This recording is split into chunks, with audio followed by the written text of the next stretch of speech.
어서오세요. 반갑습니다. 안녕하세요. 저는 지방에서 회사를 다니고 있는 30대 남자입니다. 지작대를 졸업하고 여기저기 바로 취업할 수 있는 아무 회사나 가서 인턴 및 계약직을 하다 보니 당장 돈을 벌어서 삶에 도움은 되었지만 이렇게 계속 살다가는 밝은 미래가 없을 것 같아서 1년간 열심히 자격증 및 취업 준비를 하였습니다. 그래서 나름 저희 지역에서는 괜찮은 대기업에 입사를 하게 되었고 그때부터는 하나둘씩 소개팅이나 선자리가 들어오기 시작했습니다. 하지만 그때는 내가 책임져야 할 어린 여동생이 있었습니다. 여동생은 고등학생이었는데 제가 중학생 때 교통사고로 부모님이 돌아가시면서 안 해본 아르바이트가 없을 만큼 학교 끝나면 매일 같이 일을 하면서 생활비를 벌어서 여동생과 같이 살았습니다. 그래서 사실 고등학교 졸업을 한 뒤에 대학도 안 가고 바로 취업을 하려고 하였지만 고3 때 담임선생님의 설득과 도움으로 집 근처 대학에 4년 장학금을 받으면서 다니게 되었습니다. 졸업 후에는 당장 먹고 살아야 한다는 생각에 바로 일할 수 있는 곳이면 바로 가서 일하다가 지금의 회사에 입사하게 된 것입니다. 대기업에 입사를 하고 얼마 되지 않아 좋은 기회로 사택에 들어가게 되었습니다. 처음으로 방이 3개나 있는 아파트에 살게 되었습니다. 그러면서 나름 안정적인 삶을 찾아가고 있었습니다. 그러던 어느 날 여동생과 여동생의 친구가 옷도 찢어지고 어디서 맞았는지 온몸에 상처가 나서 집에 들어온 것이었습니다. 놀래서 어떻게 된 거냐고 물었지만 너무 무서웠다면서 엄청 울기만 하였습니다. 도저히 그냥 넘어갈 일이 아닌 것 같아서 경찰에 신고를 하려고 하니 여동생의 친구가 신고는 하지 말아달라며 저를 말리는 것이었습니다. 이해하기는 어려웠지만 일단 얘네들이 진정하고 말해줄 때까지 기다리기로 하였습니다. 씻고 나오라고 한 뒤에 따뜻한 수프와 달달한 간식을 준비해주고는 그들이 말해주기를 기다렸습니다. 일단 보여줄 것이 있다면서 친구의 핸드폰 안에 있는 사진들을 보여주었습니다. 멍이 든 사진, 머리가 한 움큼 뽑힌 사진. 자기 딸에게 해서는 안 될 어른폭력까지 여동생의 친구가 친구 아빠에게 지금까지 당한 사진들이었습니다. 이런 것들은 경찰에 신고를 해서 처리해야 된다고 하였지만 그 이후에 벌어질 보복이나 일들이 너무 무섭다고 하였습니다. 오늘도 친구가 도와달라며 제 여동생에게 연락이 왔고 아빠에게 당하고 있던 친구를 여동생이 구출해서 같이 도망쳐온 상황이었습니다. 그러면서 고등학교 졸업할 때까지만 우리 집에서 같이 살면 안 되냐고 하는 것이었습니다. 돌아가면 또다시 아빠한테 몹쓸 짓을 당할 거라는 말에 저는 큰 고민 없이 편한 대로 하라고 하였습니다. 그러면서 꼭 제 여동생과 같이 붙어 다니고 무슨 일이 있으면 언제든지 연락하라면서 제 전화번호도 알려주었습니다. 그날부터 셋이서 같이 살게 되었습니다.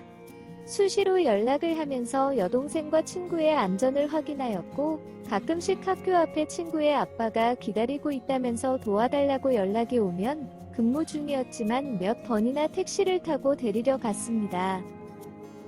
그렇게 1년 3개월이 지났고 그 둘은 고등학교를 졸업하였습니다.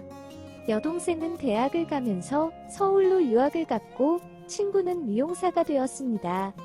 약 2년이란 시간을 같이 살다 보니 여동생의 친구도 제 친여동생이 되어 있었습니다.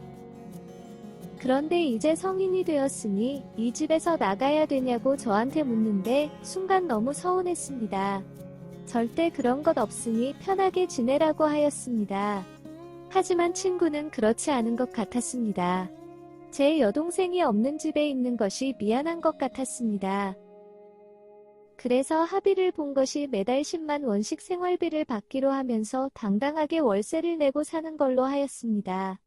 그러는 사이에 주말마다 내려오던 여동생은 학교 생활이 재미있는지 점점 뜸하게 내려왔고 친구는 하루빨리 돈을 모아서 개인 미용실을 차리겠다는 목표로 일이 끝나면 친구를 만나거나 놀지 않고 바로바로 집에 들어왔습니다. 그런 모습이 너무 이쁘고 기특해서 얼마 되지는 않지만 제가 모아놓은 돈을 주면서 미용실을 차리라고 하였습니다. 절대 공짜로 주는 것이 아니라 투자를 하는 거라고 하였습니다. 너무 고맙다면서 펑펑 울었고 그 일 이후로 더 가까운 사이가 되었습니다.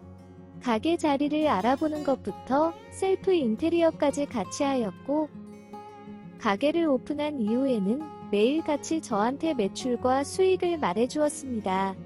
몇 개월마다 말해줘도 된다고 하였지만 돈 관리는 투명해야 된다면서 매일 같이 말해주었고 자연스럽게 둘 다 퇴근한 이후에는 둘이서 앉아서 이야기하는 시간이 많아졌습니다. 그러다 저희 둘은 이성적인 호감을 가지게 되었고 조심스럽게 썸 타는 사이가 되었습니다.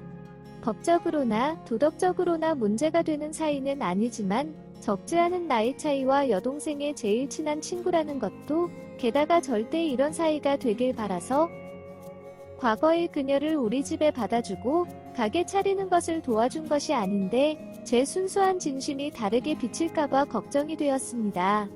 그래서 몇 번이나 가족 같은 오빠 동생 사이로 지내자고 이야기를 나누어 보았지만 그녀는 저를 좋아한 지 한참 되었다면서 절대 그럴 수 없다고 하였습니다. 그리고 좋아하는 마음이 단지 고마움에서 시작한 마음이 아니라며 자기의 진심을 알아달라고 하였습니다. 부모님이 돌아가신 이후로 모든 문제와 상황을 상황 여동생과 상의를 하면서 살아왔는데 차마 이것만큼은 여동생과 상의를 할 수가 없어서 한참을 고민하였습니다. 그러던 중에 오랜만에 집에 내려온 동생은 저를 보더니 고민이 많아 보인다며 말해보라고 하였고 제가 아무 말도 안 하고 없다고 하자 그녀가 있는 사실을 모두 말해버렸습니다. 동생은 순간 놀라는 것 같았지만 어느 정도 예상을 했다는 듯이 말을 하였습니다. 그러면서 제가 필요 이상으로 걱정과 고민을 많이 하는 타입이니 무시하고 강하게 밀어붙이라고 그녀에게 말하는 것이었습니다. 또 저한테는 뭐가 고민이고 걱정이냐면서 잘 만나보라고 하였습니다. 이 정도는 훌륭한 애인이자 미래의 신부감이 아니냐면서 정신 차리라고 하였습니다. 그날 이후로는 저희는 급속도로 연애를 하기 시작했고 며칠 뒤부터는 방도 합치면서 동거하는 커플이 되었습니다. 1년 정도 동거하면서 지내다 보니 자연스럽게 결혼한 부부가 되었습니다. 결혼식을 고민해 보았지만 그 돈으로 조금 더 빨리 자리를 잡기로 하였습니다. 부부가 되고 나니 아내는 아기를 빨리 가지길 원했고 부부 생활 시에 자꾸만 아내다가 하라고 하더니 나중에는 아예 제가 빼지 못하게 허리 감아버렸습니다. 그런데도 쉽게 임신이 되지 않자 아침 저녁으로 계속해서 제 위로 올라오는데 기가 너무 빨려서 힘이 듭니다. 하지만 저도 빨리 저와 아내를 닮은 이쁜 아기를 가지고 싶은 마음에 하루하루가 너무 행복합니다. 그리고 아내와 여동생 사이도 여전히 좋고 새언니와 시누이 이런 거 없이 예전처럼 편하게 지내고 있습니다. 안 좋은 일이 있어서 아내와 만나게 되었고 그 안 좋은 일들이 무엇인지 잘 알고 있지만 결혼도 하고 임신도 준비 중인 이 상황에서 한 번 정도는 아내와 상해 후에 장인어른을 만나 뵙고 인사를 드리는 것이 맞는 건지 아니면 이렇게 결혼한 소식도 알리지 않은 채 지내는 것이 맞는 것인지 요즘 들어서 고민이 됩니다. 어떻게 하는 것이 맞는 걸까요? 오늘의 사연은 여기까지입니다. 구독과 좋아요, 알림 설정 부탁드립니다. 긴 글을 읽어주셔서 감사합니다. 구독과 좋아요 꾹꾹 눌러주세요. 꾹꾹. 알림 설정도 꾹꾹 눌러주세요.